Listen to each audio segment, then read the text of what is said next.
नमस्कार दोस्तों, स्वागत है आपका हमारे YouTube चैनल पर। आज हम बात करेंगे सरकार की एक बेहतरीन योजना के बारे में, सुकन्या समृद्धि योजना यानी SSY। ये योजना खासकर बेटियों के उज्जवल भविष्य के लिए शुरू की गई थी और अब साल 2025 में इसमें कुछ नए नियम जुड़े हैं जो जानना बहुत जरूरी है। तो वीडियो को अंत तक जरूर देखिएगा क्योंकि इसमें हम आपको पूरी जानकारी देंगे। खाता कैसे खोलें, कितना निवेश करें, कितना रिटर्न मिलेगा, टैक्स बेनिफिट क्या है, पैसे कैसे निकालें और कौन कौन सी गलती आपको नहीं करनी चाहिए। चलिए शुरू करते हैं। सबसे पहले बात करते हैं कि सुकन्या समृद्धि योजना आखिर है क्या। ये योजना केंद्र सरकार द्वारा चलाई जाती है और इसका उद्देश्य बेटियों की शिक्षा और शादी के लिए बचत को बढ़ावा देना है। अगर आपकी बेटी की उम्र 10 साल से कम है तो आप उसके नाम पर यह खाता खोल सकते हैं। अब जानते हैं इसके मुख्य फायदे। पहला फायदा है गारंटीड रिटर्न। अभी के नए अपडेट के अनुसार सुकन्या समृद्धि योजना पर सालाना ब्याज दर 8.2% दी जा रही है। यह रेट फिक्स नहीं होती, हर तिमाही सरकार इसे अपडेट करती है, लेकिन फिर भी बैंक FD या PPF की तुलना में यह स्कीम बेटियों के लिए सबसे फायदेमंद मानी जाती है। दूसरा बड़ा फायदा है टैक्स छूट। आप इसमें सालाना 1.5 लाख रुपये तक का निवेश कर सकते हैं और इस पर इनकम टैक्स एक्ट की धारा 80C के तहत टैक्स छूट मिलती है। साथ ही इस पर मिलने वाला ब्याज और मैच्योरिटी अमाउंट दोनों टैक्स फ्री होते हैं, यानी ये EE कैटेगरी की स्कीम है। एंट्री, इंटरेस्ट और एग्जिट तीनों ही टैक्स फ्री। अब बात करते हैं कि खाता कैसे खोला जाता है। आप किसी भी पोस्ट ऑफिस या अधिकृत बैंक ब्रांच में जाकर खाता खोल सकते हैं। आपको बस बेटी का बर्थ सर्टिफिकेट, माता पिता का आधार कार्ड और एड्रेस प्रूफ जमा करना होता है। शुरुआती जमा राशि मात्र 250 रुपये है, लेकिन हर साल कम से कम 250 रुपये जमा करना जरूरी है और अधिकतम 1.5 लाख रुपये तक आप जमा कर सकते हैं। अब आते हैं नए नियमों पर जो 2025 से लागू किए गए हैं। सबसे बड़ा बदलाव यह है कि अब खाते को आधार से लिंक करना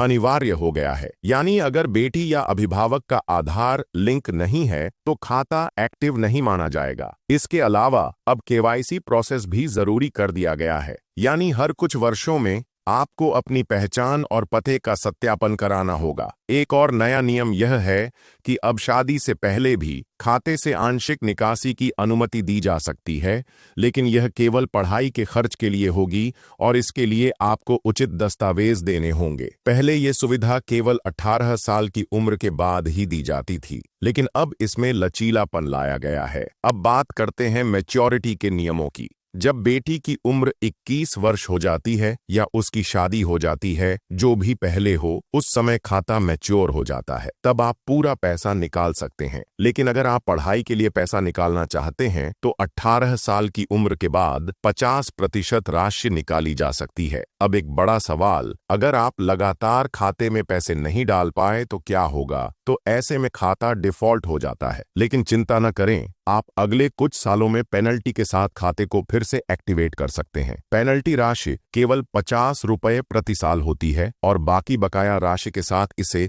जमा करना होता है। अब बात करते हैं एक बहुत दिलचस्प गणना की। मान लीजिए आपने हर साल 1.5 लाख रुपए यानी अधिकतम सीमा तक निवेश किया। ब्याज दर अगर औसतन 8% मानी जाए तो 21 वर्षों में ये रकम करीब 42 से 45 लाख रुपए तक हो सकती है। यानी आपकी बेटी की पढ़ाई और शादी दोनों के लिए यह स्कीम एक मजबूत फाइनेंशियल बैकअप साबित हो सकती है। लेकिन यहाँ पर कुछ सावधानियां जरूरी हैं। पहली गलती जो लोग करते हैं वो है समय पर पैसा जमा न करना, इससे खाता बंद हो सकता है। दूसरी गलती, गलत दस्तावेज देना। तीसरी, खाता ट्रांसफर करवाना भूल जाना अगर आप शहर बदलते हैं। चौथी, बेटी की उम्र 10 साल से ऊपर होने के बाद खाता खोलने की कोशिश करना, ऐसा करने पर आवेदन रद्द हो सकता है। और पांचवी, खाता मैच्योर होने के बाद भी उसमें पैसा जमा करना, जो कि नियमों के विरुद्ध है। अब बात करते हैं सुकन्या समृद्धि योजना बनाम अन्य निवेश विकल्प। अगर आप इसे म्यूचुअल फंड, PPF और FD से तुलना करें तो यह योजना खासकर बेटियों के लिए ज्यादा सुरक्षित और रिटर्न देने वाली मानी जाती है। म्यूचुअल फंड में रिस्क है, PPF में ब्याज कम है, FD पर टैक्स लगता है, लेकिन SSY में ब्याज ज्यादा है, टैक्स फ्री है और गारंटीड है। अगर आपका उद्देश्य बेटी की शादी या उच्च शिक्षा के लिए सेविंग करना है तो सुकन्या समृद्धि योजना सबसे बेहतरीन विकल्प बन जाती है। दोस्तों, इस योजना को समझना और इसमें समय पर निवेश करना बहुत जरूरी है। ये योजना सिर्फ एक सेविंग स्कीम नहीं है, ये है एक माता पिता का अपनी बेटी के भविष्य के प्रति संकल्प। अगर आपको ये जानकारी उपयोगी लगी हो तो इस वीडियो को लाइक और शेयर जरूर करें। चैनल को सब्सक्राइब करना न भूलें, क्योंकि हम ऐसे ही महत्वपूर्ण फाइनेंशियल विषयों पर आसान भाषा में वीडियो लाते रहते हैं। आपका कोई सवाल है तो नीचे कमेंट जरूर करें, हम जवाब देने की पूरी कोशिश करेंगे। धन्यवाद। मिलते हैं अगले वीडियो में।